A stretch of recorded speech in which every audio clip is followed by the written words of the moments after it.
Hi there, I'm registered dietitian nutritionist Whitney English. Welcome back to Whit's Tips on Nutrition Trends. Today we're talking plant-based diets and how to balance your plant-based plate. Plus, I'm going to share a yummy recipe that does just that, strawberry tofu yogurt. When it comes to a balanced meal or snack, I look for three things: a fruit or veggie, a whole grain or starch, and a legume, nut, or seed, aka the PB3 plate. Including these items from these food groups ensures that you're meeting your children's nutrient needs and pairing foods for optimal satiety, a fancy word for fullness. I aim for all three at meals and at least two for snacks. For example, when I enjoy strawberries for a snack, I always pair them with a food from one of the other two categories, like oatmeal or nut butter. This serves two purposes. One, strawberries are an awesome source of fiber, which helps with satiety.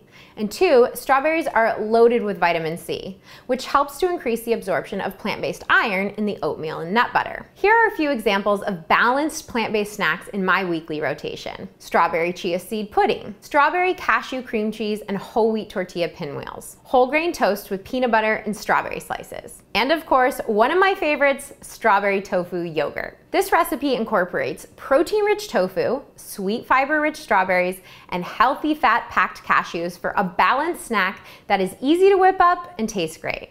Here's how to make it. In a high-powered blender or food processor, combine 1 block of drained firm tofu, 2 cups of fresh or thawed from frozen strawberries, a 1/4 cup of cashews, 1 tablespoon lemon juice, and an optional 2 to 3 tablespoons of maple syrup. Puree until smooth and store in an airtight container in the refrigerator. It should last about 5 to 7 days.